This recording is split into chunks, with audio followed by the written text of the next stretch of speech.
I'm Crystal Brown, your host, and you may have heard of Triple Crown Sports as one of the largest amateur, college, and youth sport organizer, maybe in the areas of volleyball, softball, or fast pitch baseball. But did you know that they're organizing the same fun for pickleball called PickleCon? CEO Keri King and Pickleball Director Alyssa Morrison join us today to tell us all about PickleCon. It's a huge convention in Kansas City next year, so keep listening to hear all the details. Now to the show. Welcome to Simply Pickleball, the podcast, where we discuss all things pickleball, the fastest growing sport in America and around the world. We are interviewing the founders, industry leaders, athletes, lovers of the sport that are driving this spectacular growth. If you love pickleball as much as we do, listen in. Okay, so I'm so excited to be speaking today with Keri King and Alyssa Morrison from Triple Crown Sports, and we get to hear about all things pickleball. Before we get started on that, Keri, I hope you can give us a little bit of a background on Triple Crown Sports and how it came to be. I know that it's a family business, and I know that it was started by your father, but it would be really interesting to hear about, why this business is in particular interested in pickleball when we get there. But first, why it started to begin with. Yeah, very good. I'll definitely start out. So in 1982, so roughly 41 years ago, my father and mother were playing in a slow pitch softball tournament. So this is adults at the time, not a youth event. And they were disenchanted by the level of organization and the awards, the lack of officials. There was a lot of issues. They took that right to the event director, and he basically told them, if you think you can do it better, go do it on your own. So then that was the challenge to start the very first ever event in 82. And that event was the idea that my mom, Annette King, and my father, Dave King, had, was to create an event that was very memorable and something that had all of the bells and whistles. So it wasn't just the games, but it was social activities. It was great awards ceremony, maybe pro athletes, all these different elements that would enhance the game of softball to make for an experience that was out of this world. And that was the original vision of Triple Crown. And then in 1987, it became a company. And so it was just on the side for the first 5 years from 83 through 87.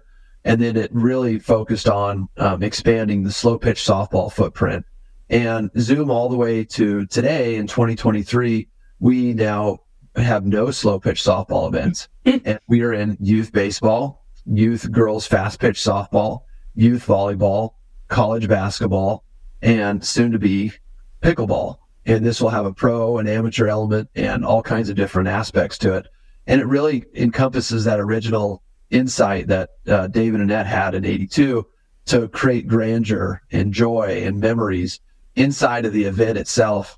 And the format is designed uniquely to where it can bring memories, learning, hospitality to the forefront.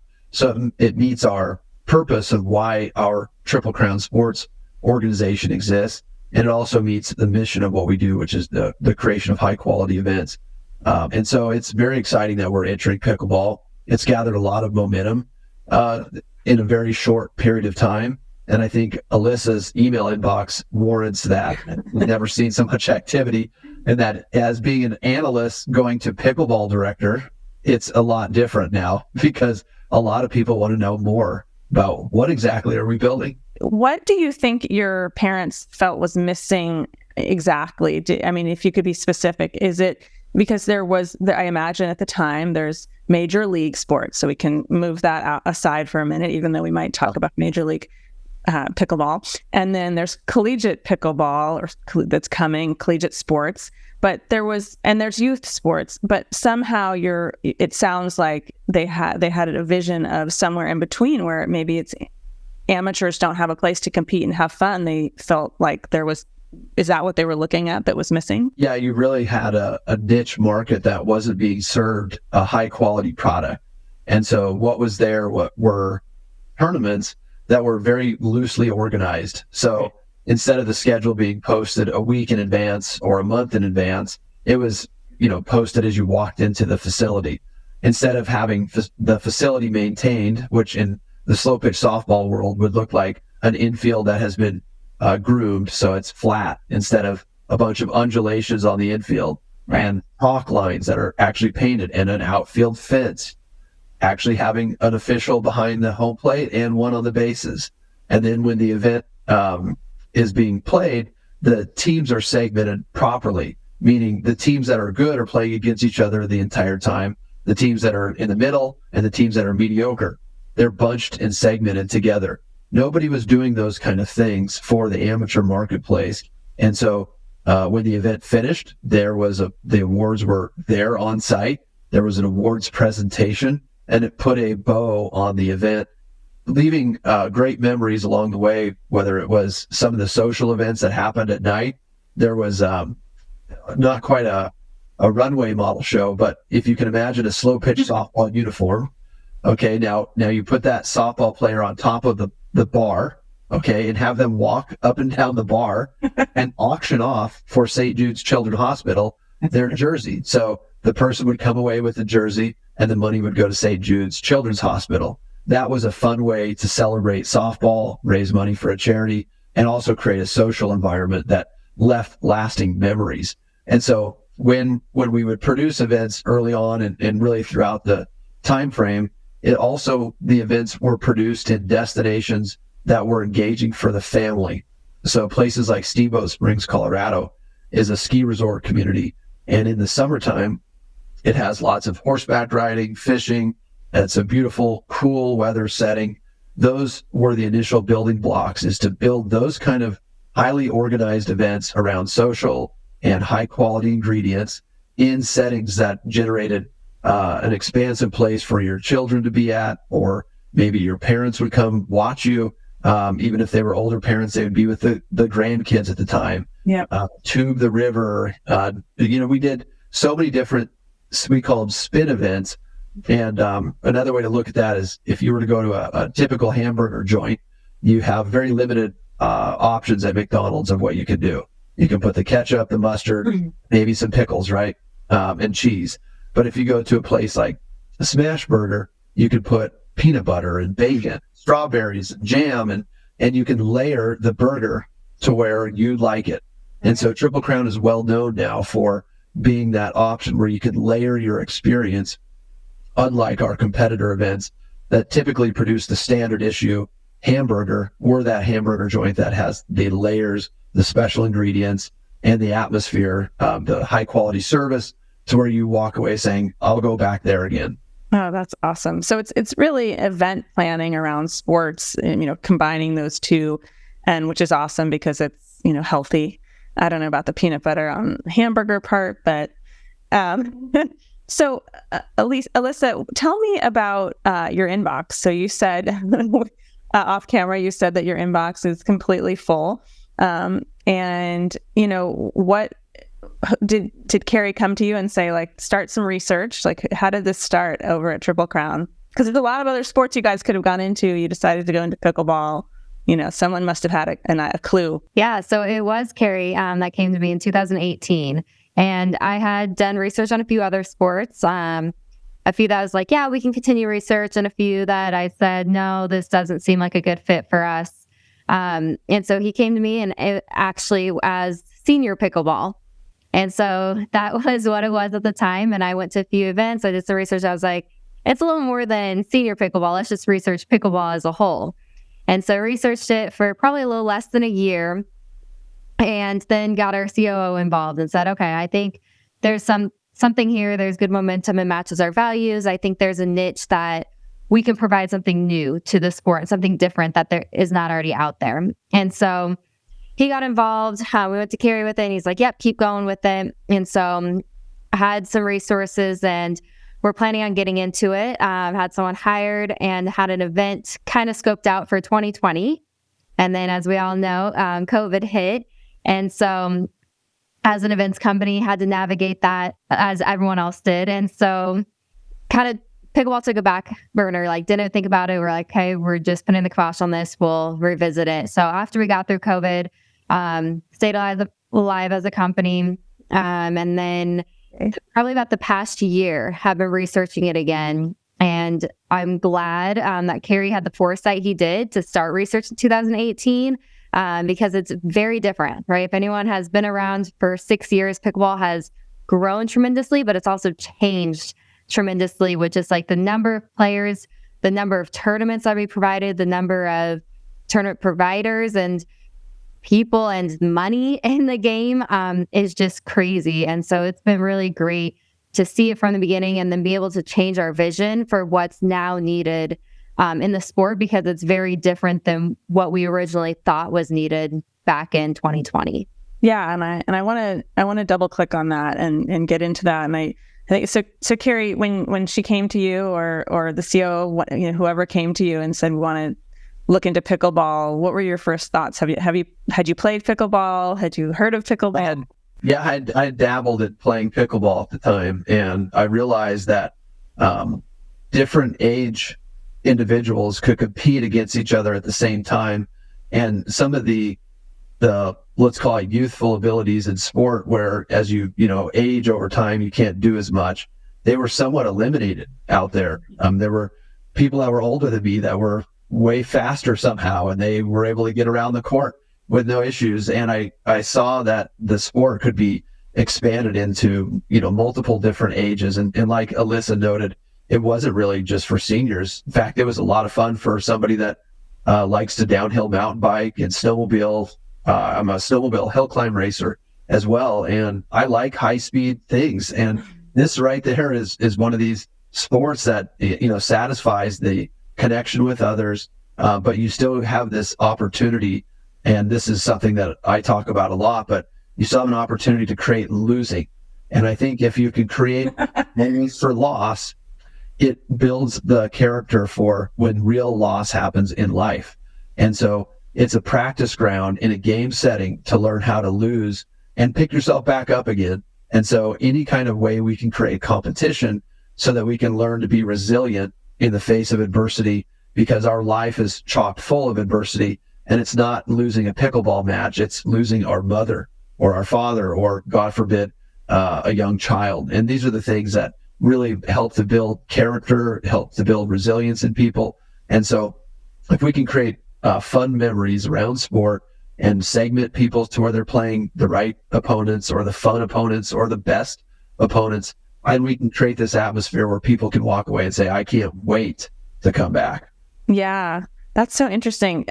Was that part of your mission, by the way, just around resiliency and around, it's interesting the way you just gave perspective on loss. I think it's absolutely true to help throughout life. I think sports has a lot of threads, it's not just about winning, it's about losing, it's about training, it's motivation, discipline. There's so many elements that you learn that you can apply to different parts of your life. But curious if that was part of Triple Crown's mission from the beginning, or maybe you've added that. No, I probably added more of that. I love to see losers kind of attitude. And I mean, it's just the straight up truth. There's room for one winner and everybody else loses. And so how do you keep attracting people to come back when they don't ever win? Well, There's a lot of ways to do that. And so, at the end of the day, I probably was that athlete that did not achieve the greatest results. Whether I played college baseball, I've been a snowmobile hill climb racer, and I've always been quite mediocre. I lose often, and I still keep coming back, and I get that pit feeling in my stomach of I let myself down, or I've let my teammates down, and for that I get to generate the resilient moment so I can manufacture the ability to handle bigger issues that come up later. And I know this to be true when looking at different kinds of, very difficult suicide rates with teenagers and young adults. Those that play sport tend to be less likely to commit suicide. And so I just know what we naturally create, which is these tournaments, they generate a ton of opportunity for failure, adversity, making mistakes, and losing. And for that, we give lifelong lessons to these young players usually. But a senior can have the same kind of lesson late in life too, and still face difficulty, pick themselves back up, or outperform their expectations. And those things are great about sport, and one of the best things about it. And so we'll keep coming back to different sports over the course of time. I think you'll see us enter more sports in the future and really try to create the number 1, number 2, or number 3 event in the country, so that Triple Crown's known for the best of the best events, when they come to produce the event in the sport that I love, we know it's going to be an amazing experience. Well, that's super exciting. I want to get to the event you are planning already at PickleCon. I definitely want to talk about that. And when you guys thought about like, how do we put together an event, maybe Alyssa, you can share some of the ideas you wanted to make sure happened during this event. So like I said, it kind of evolved over the years of researching it. So started as just like computer research, behind the scenes of who are the top players, what are sanctioning bodies, what does it look like, what are price entry barriers, things like that. Geographic places like hotbeds, and then went to events and talked with players, talked with everyday players, talked with a lot of pro players. And so at the time, they weren't making a living doing it. They were subsidizing their living doing some camps and clinics. So we were like, okay, how can we help you guys make a living? Well, now a lot of them are making more money with tournaments. And so kind of lost that, and then talked with tournament providers and a lot of brands and like, what are you guys seeing? And so we've still continued that. So although our vision has changed, because like you said, there's a tournament every weekend now. So if you want to go play, you have opportunities to play. Pros, they have opportunities to get money. Brands are popping up. A lot more brands are coming. But like I said, there's just a lot of different companies in pickleball right now, and not one person bringing them all together. And so our COO, Sean Hardy, he started our volleyball division kind of the same way, a very collaborative approach of asking what's missing, asking what has worked in the past, what they want to see, what they don't want to see. And so that's really what we've done, is just talked with a ton of people, from pros to brands to everyday players and tournament providers, and seeing what's in the sport is working and why change what's already working, but what's missing. And so I've noticed a lot of brands aren't allowed at specific tournaments because they only have their 4 paddle brands that are allowed there. And pros can only play in certain events because it's on their pro circuit. But there's also a need for like people to just network and talk with people. And there's a large community. And so the local communities are really strong, but how can that community meet a community from across the country and be able to play and be a mixer and be like, oh, we like obviously the same thing in pickleball, but we also have these other initiatives, and how can we line up club or tournament providers with different facilities from across the country? And so just finding that need of what we've seen in our other sports has worked, what we felt like was missing in pickleball, and then just the idea of just bringing everyone together. Like that's the point of pickleball. Like that's why it was started, is just that community, that love for the game, being close to someone. And so that's really where our vision kind of grew. Sounds like kind of tying a bow around the whole thing, because it has a lot of different tentacles right now. And I think you're right. There's a ton of new brands. We interviewed a paddle company that right now doesn't even sell on Amazon. I mean, just direct, great paddle company. And we're talking, I mean, I feel like there's more and more brands, and there needs to be, right? Like we want the cream to rise to the top, and people, you know, you might buy one tennis racket every 10 years, but in pickleball, it seems like everyone's buying one every other month. So Keri, I don't know how involved you are in planning PickleCon, but how have you sort of seen this sport influence what you guys are doing day to day at Triple Crown? Is it starting to grow in terms of attention and time? Yeah, it's making all of our, company-wide goals. It's, got attention with human resources outside of Alyssa, which in this case is in the operations side. We're talking to you about pickleball, but we also have a marketing department, finance department, and technology. And each of our main departments are, building various aspects to fit the needs of what is being created. And really, like Alyssa said, what's being created is a product of what the marketplace has told us to create. And for that, we didn't have, and we currently do not have, all of the aspects created that the market wants. And so we have to design our e-commerce solution to do different things, the way the website showcases tournaments versus camps and clinics, social activities. And so our marketing department has launched several different teaser campaigns in collaboration with different suppliers of pickleball equipment to event coordination companies. And we've really networked this event It's like Triple Crown 5.0. I've never seen us come together as a company to infuse the market's insights and create an event that's entirely built by the market, not simply by the smart personnel that work at Triple Crown, but really like the railroad car coming from a great distance away. If you get your ear on the track, you can hear it before it even makes a sound. And so Alyssa has done really good research to, and Sean Hardy, to really listen for what's supposed to be built well before its time. And so I'm very excited to see what they've done from an internal perspective to get people that work there excited about pickleball. And then, the local market in Kansas City, the millions of impressions that were happening on news outlets and radio stations. You may be talking to us generated from some of these marketing activity. It's just amazing how quickly this event, PickleCon, has gained attention from, local media sources to national media sources. And then it'll be probably one of the largest, most diverse statewide event ever created at Triple Crown in its immediacy. And it may be the most diverse pickleball event in 2024 that there is. So it's very exciting. It's getting a ton of attention on our 3-year plan, 1-year plans. Who's doing this job, that job? When do we hire this person? All this stuff is happening right now. That's awesome. I mean, I think you highlighted a couple things that I just want to underline, which is it is an incredibly diverse group of people that play, from age to socioeconomic background to location, geography.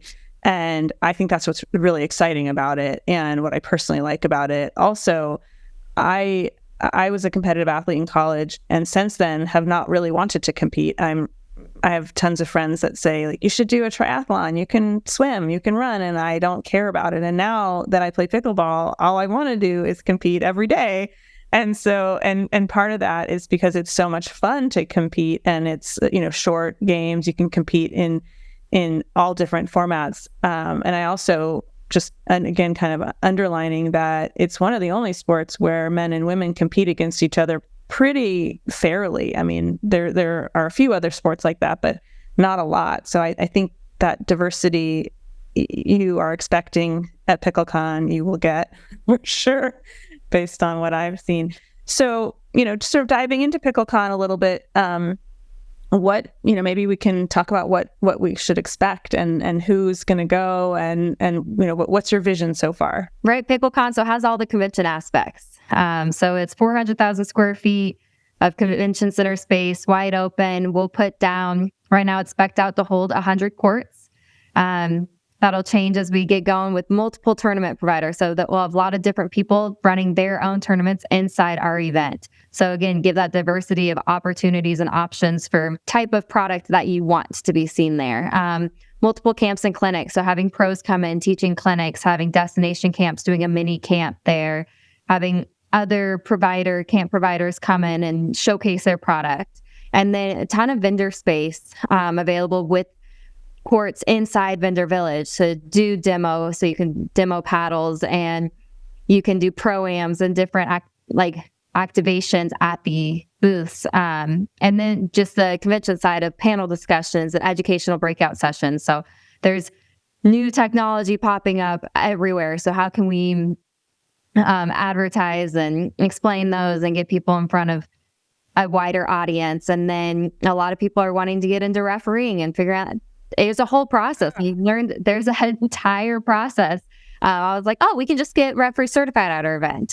No, it's not that simple. A lengthy process. So how can we educate people on what is that process, and then maybe start the process of getting certified? And we'll have tons of games going on, and so they need practice games. So go upstairs and practice all weekend and get all your games in, and have someone watch you while you're doing that. And so it really is just kind of bringing together that convention side of the education and community and networking, but also pickleballers, they want to play. So providing a ton of courts, just an opportunity to play in tournaments, play in camps and clinics. And then also there'll be just a lot of open play courts that you can reserve or just go drop in play a couple round robins, have a mixer, meet some new people, some activities outside of it, partner with a local group that might do a tour bus type situation of picking people up and taking people around Kansas City and seeing all the pickleball places, along with maybe some barbecue places, things like that make Kansas City, Kansas City. And so really just creating an event that has something for everyone, but also pulling in Kansas City and saying, come to the city as a whole, make a family vacation out of it, make a girls trip, guys trip, whatever you want out of it, to where our event is awesome, but you also have some really cool memories and experiences outside of the event as well. Oh, wow. I'm so excited already. You both mentioned technology, and Keri, maybe, you said that there's been some technology changes within, and I don't know if you're planning on building anything that's specific to pickleball. I know there's a lot of missing pieces, right? So there's what Duper is putting together and some of the other rating system technology that's kind of missing. There's, where to play and not just on a map, but like more specifically, it changes. There's technology around building courts. And so I'm just curious, Keri, if you guys are jumping into any part of that, or maybe you already have. No, I think those organizations that you just discussed are more equipped to do that kind of technology development. The technology that we're talking about is just more how to generate ease of use to get into the event, to find your schedule, to understand what camps and clinics fit your needs, to filter and search. There is, maybe 50 different offerings, and it's not our typical event where everybody goes through the same conduit, signs up, and then it's cut and dry. There's like a one point of entry and that's all you have to do. Well, this is like an a la carte, purchase where not any person is going to buy the same 1, 2, 7 things. And so that is a different way to showcase whatever our offering is. And so that's the technology that we have to design just to make ease of use. Yeah. Now, Triple Crown did start a business during the pandemic. It was poor timing. We didn't know about the pandemic, but we started a data and analytics company called CSE. And that is a technology company that measures the objective measurements surrounding athletes' movements or speed in which they travel through time, the way the speed that the ball exits the bat or their hand, or this is done in baseball and softball right now. The CSE brand measures athletes as they perform their sport and then gives them those objective measurements back, combined with the subjective human evaluation. Unlike swimming, where 100 meters done in a specific time period is good, bad, or ugly, baseball has a lot of subjective eye tests, they call, where a athlete, uses their hands appropriately to field the ground ball or to come through the zone. And those things are somebody that knows the sport can offer a decent rating of how they're doing to move their feet around, or their attitude is, a characteristic of, performance. If things get tough, are they going to be resilient enough? And so a lot of coaches still want that in baseball and softball. And I'm imagining that pickleball may be a great source for some of these objective criteria, especially for the pros, to know how fast did that shot just come through, or what, angle is the ball coming for the most ideal precision shot, and who's doing that the most consistently on the pro level. Those kind of things CSE could play a role in as it evaluates. That would not be something Alyssa will be happy we're not going to do that this coming year. We've already got enough on our plate to start this event, right? However, there's an opportunity here for an amateur athlete to see how fast, if they want to get better, you've got to be able to move from this side of the court to that side of the court in this amount of time. And that's considered getting better or good. And if I can hit it this fast or react to a ball within this amount of time frame, those are all things that CSE could inject into the technology side in the future. And so that would be some of the technology play that Triple Crown could provide down the road for the sport as it continues to grow. It's really interesting. I'm glad you brought that up. I've often thought have a tech background and I'm in San Francisco, so forgive me, but that is where my brain goes. And I've often thought that, from a rating standpoint, why couldn't we have, our phone record us and then it feeds into some database that gives information back so that at least, again, like when you're asked, are you a 3.0 player, a 3.5, a 4.0, that you have something more specific than the guessing, which is happening for a lot of amateur players. And so I think there's definitely room for that. And I also think that most pickleball players always are striving to get better. It not just like maybe if you're a runner, you want to get faster, but with pickleball, they want to be more strategic and they want to know which shots and shot construction, and they're constantly learning. There's such an appetite. And I think by giving some feedback, like this program probably could, it would really help a lot of players. So I think there's definitely a need in pickleball. And even the change to rally scoring, I know the pros are now using rally scoring more. But amateurs are still using the traditional scoring, and so every point matters. It's not and so even like you said, I'm not okay with losing, but it's okay. I know that I'm not the best pickleball player yet, but I do always want to win every point. So as soon as I lose a point, I'm back. Well, how can I win the next point? And I think again, like if you get feedback around how you play or what you're striving to do, it's really important. So I think your insights there are very good. I guess, Alyssa, you'll have your work cut out for you next year. Yes, I will. So maybe you can just give specifics so anyone who's listening can make sure that they check out the event, and I'll have some links in the show notes, but so make sure everybody subscribes to this so they can hear more, because we'll probably talk closer to the event again. But where can they find out more about the event? Yeah, so the event will be August 8th through 11th, 2024 at the Kansas City Convention Center, Bartle Hall.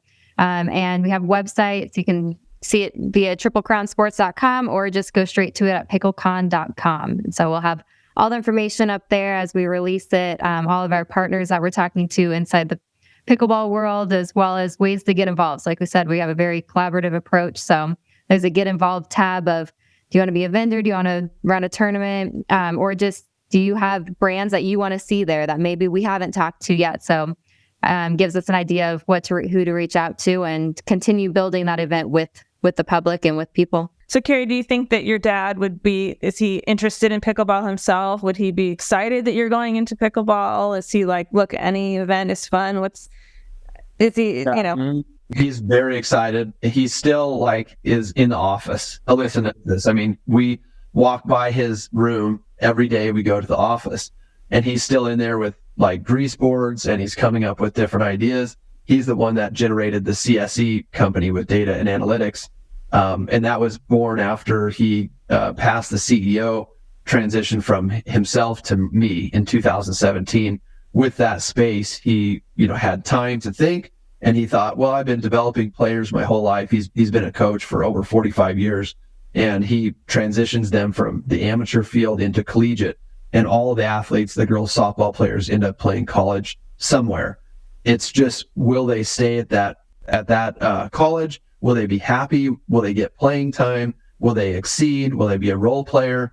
Will they sit the bench? That's where, his head goes, is how can you get the development for the athlete? And so I'm very intrigued when you said pickleball players are always wanting to get better.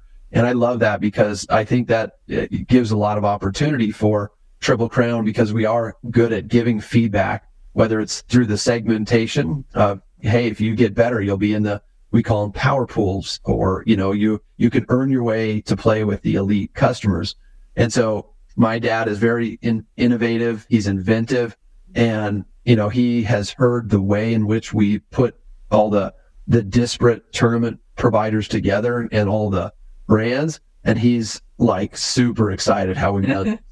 He looks at this as a brand new way to enter a market, and he's very excited with the talent that we have on it, Alyssa and Sean, as well as where it's pointed. So it looks like he's very delighted with what's happening. When you were growing up, did you see yourself becoming the CEO of the company, or no, was it sort of what he was going to do and you were going to I was. Snowmobiles? Yeah, I was not going to work at the family company. I was, I didn't know where I would be, but it was not at Triple Crown. And really what got me to stay in 2003, 4, and 5 was being in the office and being around the culture.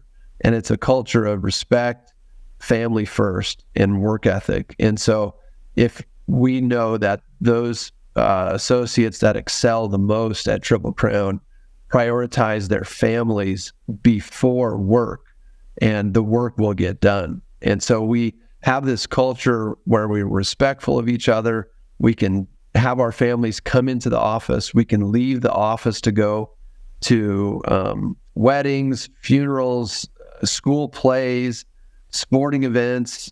It's encouraged to be a coach in the community and give back to young athletes. And I think it's actually speaks to what most people, when they leave work, if they work around people who have similar values and priorities, they are happy. And if they feel celebrated in, because we're human, we're not just robots. Although sometimes when you're driving around San Francisco and you see self-driving cars, you're like, wow, this is really going in a different direction. But, for the rest of us that are still going to work in the traditional sense, I think that means a lot. I'm really excited. I would love to plan to check back in before PickleCon is happening so we can learn more about the specifics. And I'm so glad to hear and learn more about Triple Crown as a company and your mission. And so I really appreciate your time today. And again, I'll put everything in the show notes, but I hope everyone... Can you register already, or is there just information now? Hopefully at the beginning of the year, we'll start putting some gate passes on sale. And then a little later in the spring, we'll get some of the camps and tournaments up and going.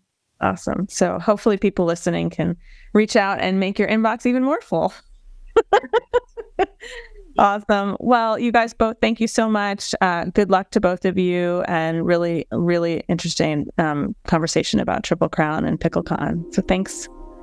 Thanks, Crystal. Okay. Hey guys, thanks for listening to Simply Pickleball. We will be back very soon with great interviews, discussions, and more, all about pickleball. Don't forget to subscribe to our channels on YouTube, Twitter, Instagram, or any of your favorite podcasting outlets. Until next time, happy dinking.